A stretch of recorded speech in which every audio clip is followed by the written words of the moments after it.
Hi, everyone, and welcome to Wine.com Experiences. I'm Gwendolyn Osborn, and this is a taste of Piedmont. We will be taking a tour of the Piedmont region of Italy and tasting 3 quintessential red wines from the region. And this tasting is brought to you in partnership with the Italian Trade Agency, the ITA, in conjunction with their 2022 Marketing Partnership Program with Wine.com. Now, if you purchase this trio of wines ahead of time from Wine.com, wonderful. Please make sure you get them open, pour them into some glassware, because the 3 wines we are tasting in order are the Giuseppe Vaira Dolcetto Dalba, the Marchesi di Barolo, Barbera Dalba, and the Renato Ratti Nebiolo de Langhi. So for those of you who don't have the wines, this trio is still available on Wine.com, as are many other delicious wines of Piedmont. And of course, this video lives on our Wine.com YouTube channel after today. So let us introduce our guests that are with us today. From Giuseppe Vaira, we have Giuseppe Vaira. And from Marchesi di Barolo, we have Valentina Abbona. Tell me if I said that right. And from Renato Ratti, we have Pietro Ratti. So welcome to all 3 of you. Thank you so much for being here. Ciao. Buongiorno, ciao. Gwendolyn. Buongiorno. Ciao. Oh, ciao. So we've got 3 reds to taste through Piedmont today. Piedmont's such a unique and special place with just a wide array of indigenous grapes and producing so many diverse, delicious wines. So the 3 we're tasting today: Dolcetto, Barbera, and Nebbiolo with the reds. So we'll go ahead and get started. We're going to start with the G.D. Vajra. Am I saying that right? Vajra Dolcetto Dalba. Good. Vaira, yes. Vajra. Ciao, Gwendolyn. So hello, Giuseppe, and welcome. Thank you so much for joining us today. It's a joy to be here and share a bit of Piemonte with Valentina and Pietro. Wonderful. So first, I guess let's talk a little bit about the Vajra history, or your family's history, with your father and your mother and their path in creating this winery. Sure. It's we're 50 years young this year. We started in 1972, so we're really celebrating 50 vintages in 2022. My dad was a rebellious kid born and raised in Torino, who moved to Piedmont, to Barolo, back to find the roots of his family and settle here. It was a great passion for farming. It was hard days for Piemonte and for farming in general, but I think his passion just prevailed and the dream became true. Yeah, and tell us a little about also the path to organics, because I know that was, your family was one of the first, if not the first, to really embrace that kind of farming and agriculture. When was that? Yeah. Yes. Well, there was a bit of trade-off with the family. The family was not very happy of seeing their son, who was supposed to have a nice city career, go back to become a farmer. And so they eventually found an agreement where my dad was allowed to use his free time to go back to the land and start farming, as long as he would get a college degree. There was a bit of an agenda and a hope that he would change his mind and maybe continue living in the city. And of course, he chose viticulture as a faculty. And through the studies, he met Professor Francesco Garofalo, one of the only 2 academics at the time in Italy who were into organic farming. So we actually started practicing organic in 1971, and we've just kept on that road forever. We were certified until 93, and then it was a mom and dad, tiny operation, 3 teenager children. They dropped the certification. We're back on it from 2019 on all the vineyard surface. But the dream was always to find a harmony in our farming in a respectful way towards the fruit and the people who drink the wines and the environment.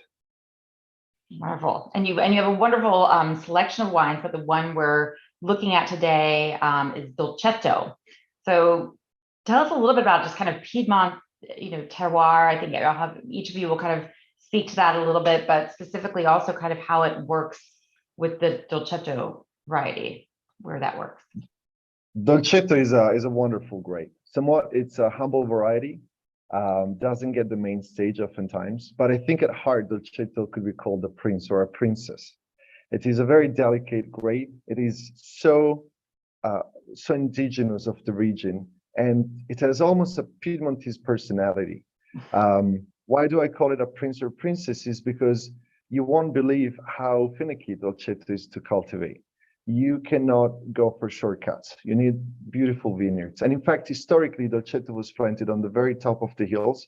It's quite a sturdy variety. It's quite short. It doesn't grow too tall. So the canopy doesn't mind the wind. But Dolcetto does need proper geology, white soils, poor in organic substance. This is where Dolcetto can thrive.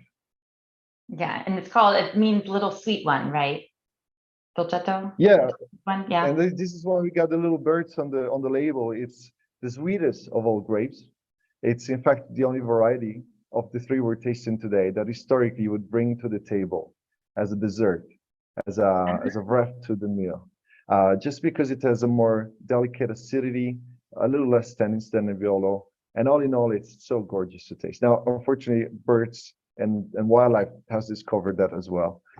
This is why we chose our little friends who really like Dolcetto on the label. But this is the variety.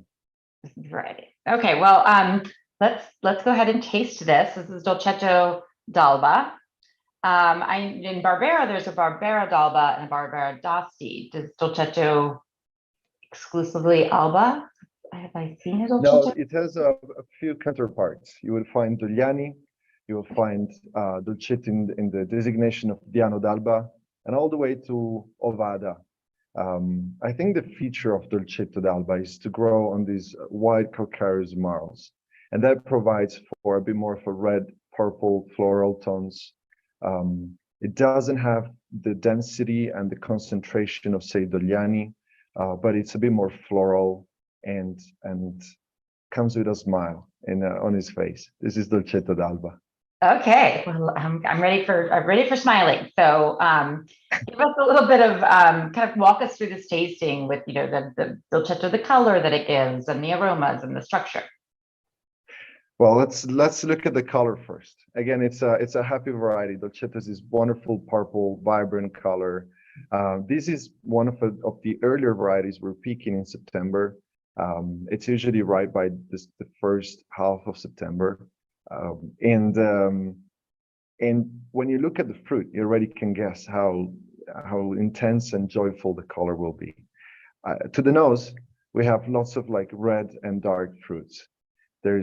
I find, according to the vintage currant, whether it is red currant or black currant, I kind of find that Dolcetto has a bit more of a red tone in warmer vintages. And in cooler vintages, it's a bit more mysterious and a bit more tuned into sort of the black currant, blackberry kind of aromatics. But also signature of Dolcetto is a violet tone, a tone of violet flowers, a hint of licorice. We have a very typical little dessert here in the region called butun, which is basically a violet and licorice little sweets, very old school. But Dolcetto has a hint of that essence in its nose. And then there's hints of thyme and like nice spices and botanics. And when it comes to the palate, I think what Dolcetto is all about is a nice, gentle acidity. Tannins, there's quite a bit, but there are certainly a bit rounder and upfront than, say, Nebiolo. Dolcetto has a nice tartness in its youth. And as my sister Francesca would say, it's a fantastic pairing for light proteins. So whether it is like pasta or gentle dishes, Dolcetto can go great with it. Yeah, no, I love the aromas they're just pretty. They had all those, the floral and the herbal and the bright fruit kind of tartness. It's just pretty and very inviting. You're right. Like makes you smile and ready for another sip. So I once had somebody tell me, yes, Dolcetto for dinner, Barbera for appetizers, and then Nebiolo at dinner. So it's like you can drink all three in the day. Just pace yourself. Well, this is the beauty of those wines we're tasting today. They're so personal and at the same time so versatile, and they really carry a bit of voice of Piemonte and of our region. And you can, just like when you explore a new place, a new city or a new forest. You can take it from different angles. I think whether it is Dolcetto, Barbera, Nebbiolo, these are all gorgeous introductions to the wines of Piedmont. Yeah. And do you think the Dolcetto is best drunk in its youth, kind of young, fresh, vibrant? Yes, I would say this is the energy of Dolcetto, right? When you're looking at Barbera, it can be drunk young, but the Barbera can also have a gorgeous run, a gorgeous aging potential. So is Nebiolo. I'm sure Pietro will talk more about that, but Nebiolo can be really surprising. Dolcetto can be surprising on its own, but I think there's a beauty in the fruitiness of it, and this is where you want to enjoy it sort of in the younger stage of life. Yes, and your favorite food pairings include, I mean, do you have any favorite? I mean, you said your sister likes the light pastas and lighter proteins. Well, we have this gorgeous local pasta, which is called Pairings, and it's kind of a competition among local chefs. Whoever can have more egg yolks in a kilo of flour. So it's a beautifully golden colored pasta. I think that's a gorgeous pairing. But the beauty of Dolcetto is that on a Monday night, on a nice, gourmet pizza, or on light appetizers, we'll just enlight the table. And also, I think it has a sort of, it gives you energy, right? We often think of red wines as something that will relax you as opposed to white wines giving you energy. Now, Dolcetto could be a bit of the exception to that. It's a red wine, but you can serve it slightly chilled and sort of gives you energy. So it's also great, lunchtime kind of pairing. Exactly. Well, thank you so much. This is delightful. Love this wine. Great to kind of learn a little bit more about Dolcetto in Piedmont. So we are going to move on to the Barbera next with Valentina. Hello, Valentina. Welcome. Hello. Welcome to. Thank you. I'm happy to be here. Great. It's so good to see you. And for you, we are tasting the Marchesi di Barolo Dalba Rouvet. Rouvet, am I saying that correctly? Perfect. Yes. Okay. Rouvet. All right. So first of all, I want to talk a little bit about Marchesi di Barolo, just because it has such a lovely, beautiful story. So you can give us a little bit of the history, and then with your family as well. Well, Marchesi is actually a noble title. So the winery was once founded and then owned by the historical house of the Marcheses of Barolo Falletti family that started this beautiful adventure when actually no one else really believed in this region and this terroir. So they realized that there was such a potential for winemaking in the region, and they, together with others, of course, discovered how to deal with these grapes and to make beautiful wines out of them. So they founded a winery right in the center of the village of Barolo, which is where we are right now in front of the castle. So that nice picture that you showed earlier really shows like the facade of the winery, which is where my family lives now since 1921. So we are not Marchesi because unfortunately the original owners passed away without children, but they were really attentive for charity. So they left all of their activities to a charity organization that Marquise Juliette established in 1864, just before she passed away. And the winery continued its activity until 1929, when an update of the Italian law stated that they couldn't have a business in transformation of goods. So that's when our family stepped into this beautiful story. We were already winemakers at that point in the same village of Barolo since 2 generations, and we just basically moved up the road. We bought the estate with many sacrifices. We still have at home all the promissory notes that we got back after paying our debts. And I feel like still today we feel this great privilege, but at the same time pressure of continuing what these people started with such a vision so long time ago. Yeah, and I love that part of that, and I didn't know that until reading a little bit about the charitable part of it, of kind of continuing to give back to the community. You've done a wonderful job, because Marchesi di Barolo is, a stalwart of quality coming from Piedmont. So let's talk a little bit about Barbera, the grape, and what it's like and kind of what it is in specifically in Piedmont. Well, I feel like that if you speak about Piemonte, you have to speak also about Barbera as well as Dolcetto and Nebiolo, because these are really the three varietals that characterize the region from different points of view. Because wherever you grow these grapes, you would find different expression of the region itself. So very well, Giuseppe said that you have many expressions of Dolcetto. The same, of course, with Nebiolo and the most famous ones we all know. And with Barbera is actually the same. In this case, we will be speaking about a Barbera from Alba, which is the major region in which Barolo sits, and is very known for the richest soil type that characterizes the overall region. But if we move just a little bit west, just a little bit east, in the Asti or Monferrato area, we will discover completely different expressions of Barbera. Barbera is known for its great fruity. Now it's a very winey wine. It tastes a lot about all the fermentation notes that you feel right in this moment. You can smell when you come into our wineries, because we are right in harvest time. Not just about with red grapes, but in a few days or weeks, whatever you feel in this glass will be what you smell in the winery.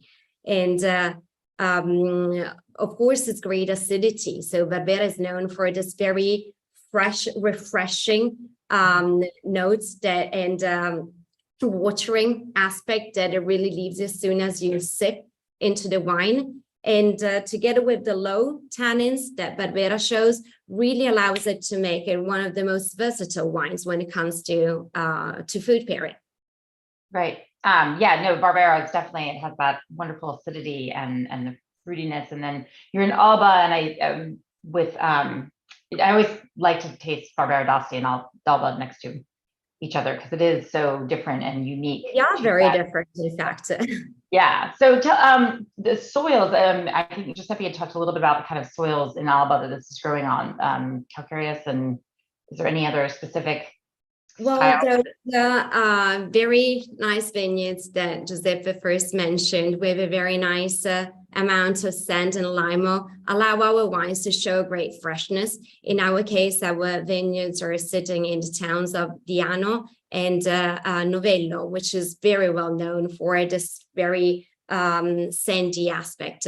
Therefore, in our Barbera, you have this sort of green notes that really characterize it because of the vineyards in which they are grown, in which the grapes are grown. Thus, we blend our Barbera with 15% of Nebiolo, the grape that very well Pietro will take us through later. Yeah. And okay. Nebiolo will bring that a little bit darker side into the wine. So those tannins, those spices, which together with the grapefruits and the fresh notes, typical of the Barbera, will make a great combination when it comes to food pairing. Okay, well let's taste it, because now I'm eager to get all these aromas and the palate and structure that you're talking about. So kind of talk us through a little bit of what we're getting in this wine and kind of what we should expect.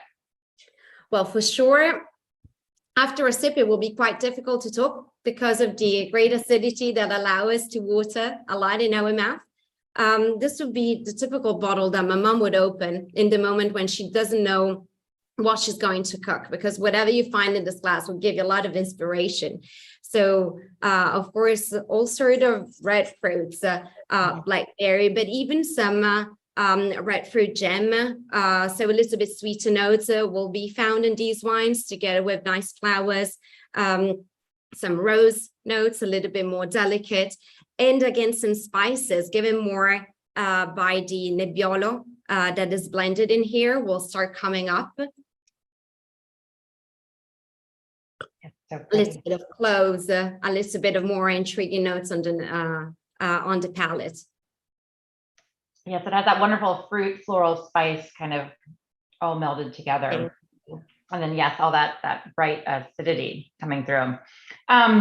So you had mentioned, obviously, you just said that your mother would open this wine because it gives you inspiration for food, but do you have any like very favorite food pairings? We had talked about the pasta, which I had the privilege of actually having with you once. It became my favorite thing in the world. And I think I ate it 3 times in 24 hours after landing in Italy, because it was truffle season and they were putting truffles on it. It's like, Yes, 40 egg yolks, I'll take it. Like flour and It's egg. difficult to come to the region and not eat some good handmade pasta. So together with these varietals, I feel like the tradition of our region really wants you to have this as a combination. I would think that with a Barbera, probably our ravioli del Plin would be a really good match because of the rich, of course, pasta, but also because of the filling in it. Right. So some meats and vegetables usually would make it for a richer kind of dish that together with the acidity of Barbera would be a really good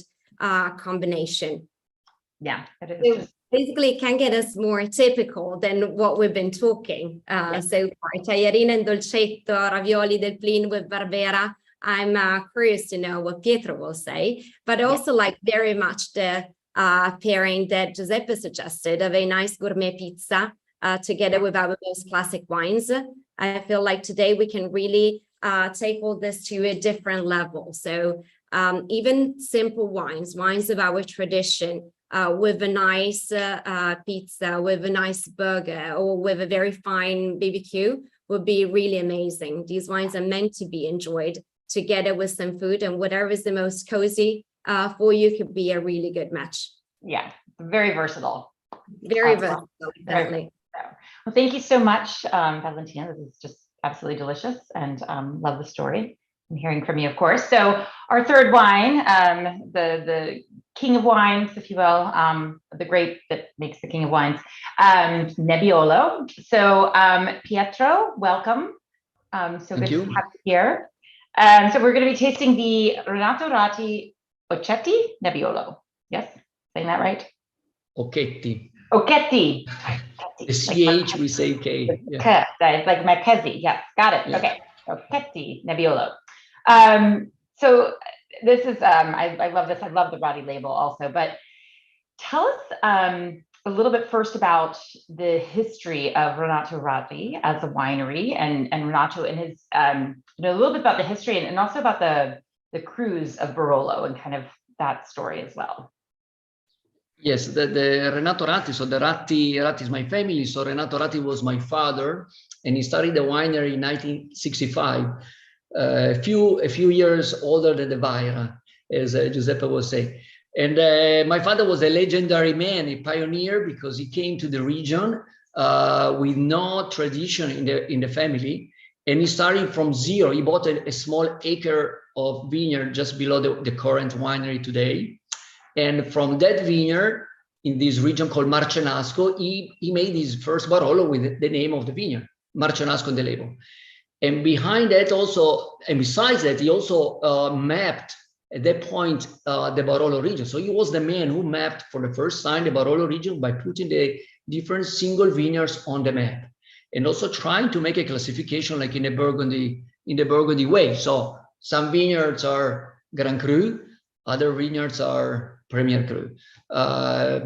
He did this because he went to Burgundy prior that, and when he went to Burgundy in the 60s, the early 60s, he said, wow, Piedmont, Langhe, Barolo is like Burgundy. We have the Nebiolo, the best grape in the world, and we have the best vineyards in the world. So we just have to follow what the French they've done before, and then make the single vineyards. So he really guided the producers in that time. I'm talking about the 60s and the 70s into this deep way of single vineyard philosophy. Mm-hmm. And it helps consumers too to kind of understand the style or what to kind of expect from a specific vineyard in Barolo, right? So helpful. Yes, because in 2010 the Barolo map was recognized as official map. So now we have official single vineyards that in Italian, we don't use the cru.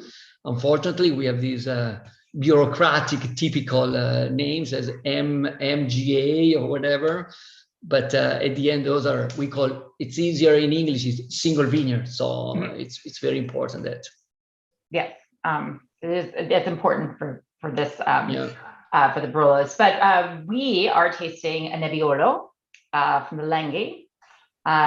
So tell us a little bit about that, the Nebiolo in Piedmont, but also in the Langhe. Kind of why does Nebiolo do so well here? What is it about this place? Okay, first of all, as Valentina and Giuseppe said before, this region is a magic land, okay? So we had the water, the ocean millions of years ago, and then the hills came. So any grape can do very well here. And Nebiolo is the king of the grapes, and so perfectly suited into this specific soil and microclimate. You know, we are 30 miles from the mountains, 30 miles from the sea.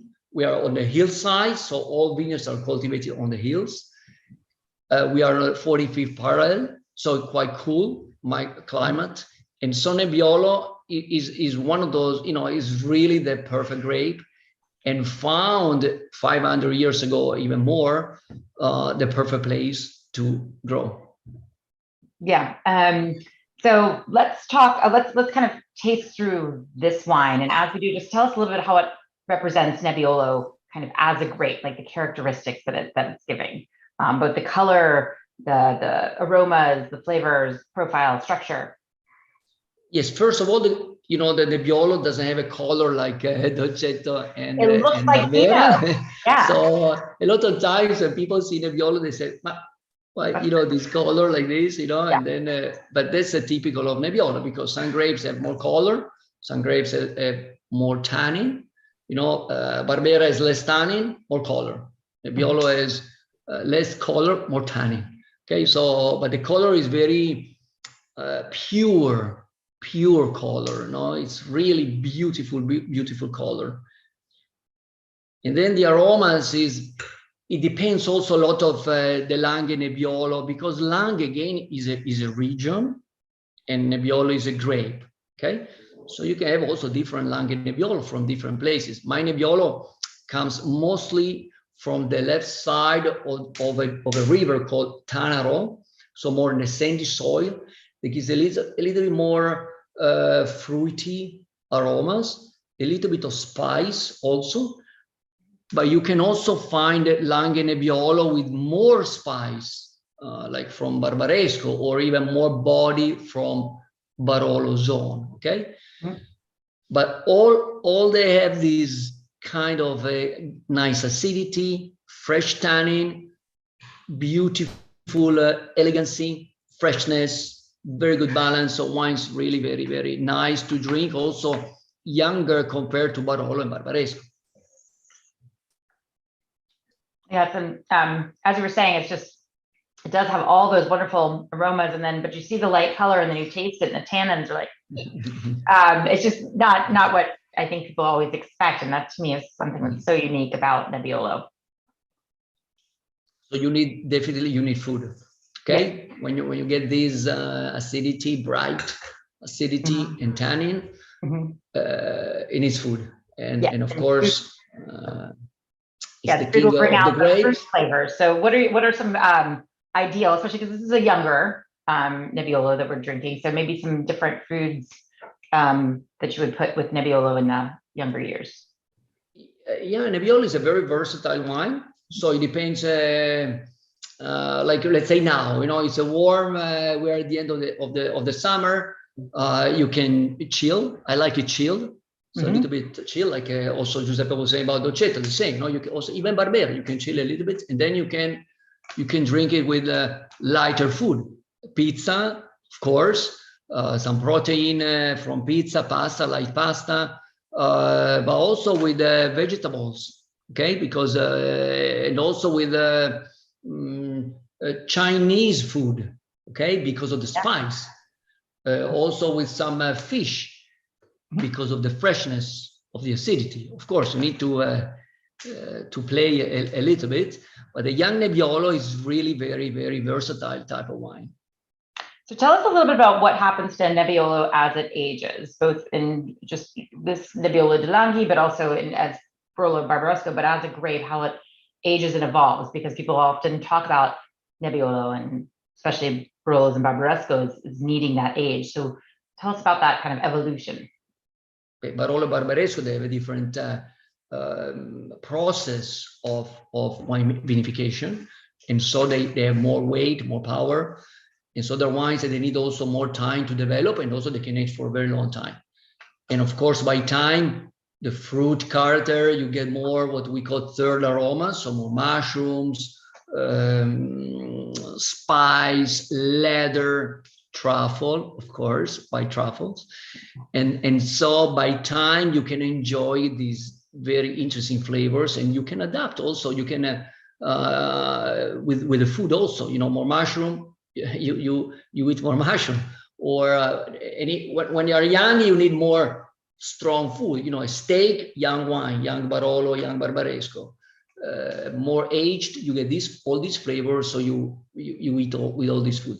The Nebiolo Langhe in general, of course, is a little bit lighter in the body compared to Barolo Barbaresco. So the flavors, they develop in the same way, of course, but it's not meant to wait so long. Normally, I would say in 10 years' time is the window, the good window to get still some youth, some fruit, and also some aging.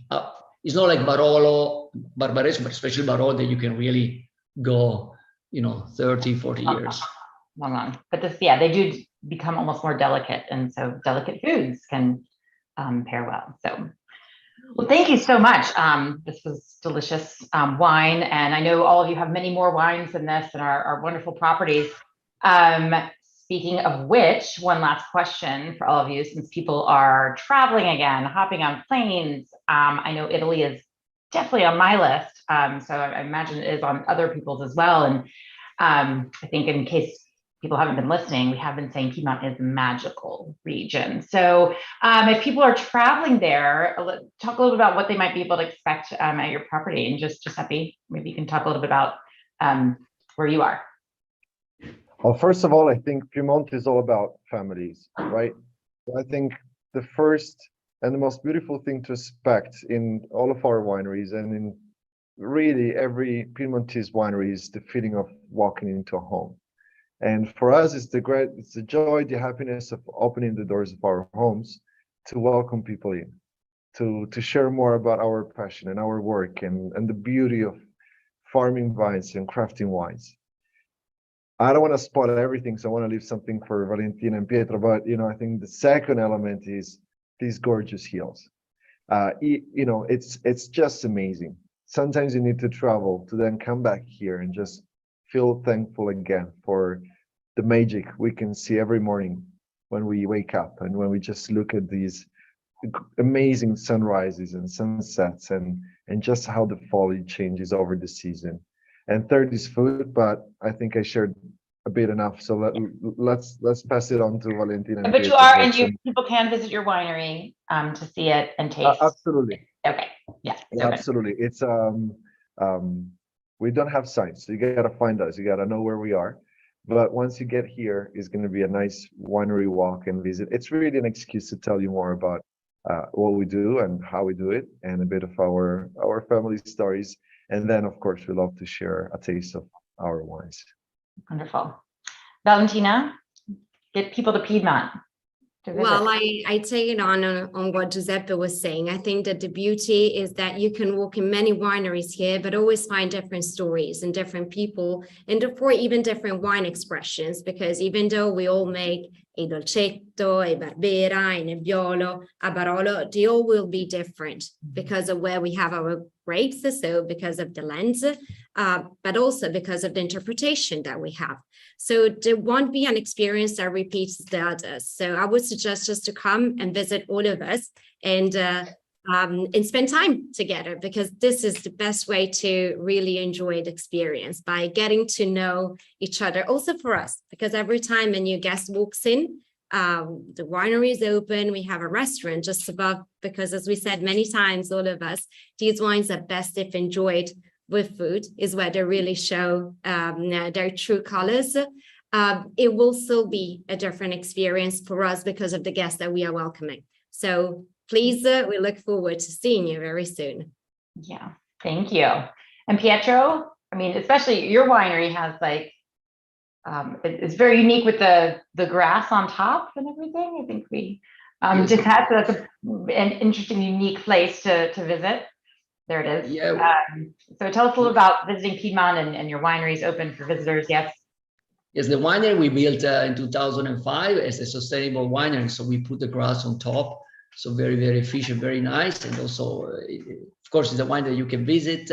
People can visit, they can enjoy and taste the wines. As Valentina Giuseppe said, this is the region really to visit. I mean, there are so many wineries and they're also very close to each other. So from me to my friends, it's like 5 minutes driving. So even for people that want to drive too much, here it's all together. And also the villages are beautiful, the landscape, the hills, of course, the restaurants. We have, this is the food and wine destination in the world, the Mecca of food and wine destination. So if someone wants to enjoy that, must come here. There is no other place in the world. I had my first trip there in 2008 and was so blown away. I was just very impressed with. So it's a good way to get on 5 pounds and come home. The food and wine, but it was well worth it. It was absolutely beautiful. So yes, if Italy is on your list, Piedmont should be as well. And thank you all so much for being here to talk to us about your wines and share your stories. Reminder for those of you at home who don't have this trio with you, it's still available on Wine.com, as well as many other options to discover all of the many layers of Piedmonte. So Giuseppe and Valentina, Pietro, thank you so much. Wonderful wines, really showing that. Grazie a te. E vi aspettiamo in Piemonte, a Barolo. Okay, I know grazie and prego and chin chin. Salute. Grazie. Grazie. Grazie. Ciao. Ciao.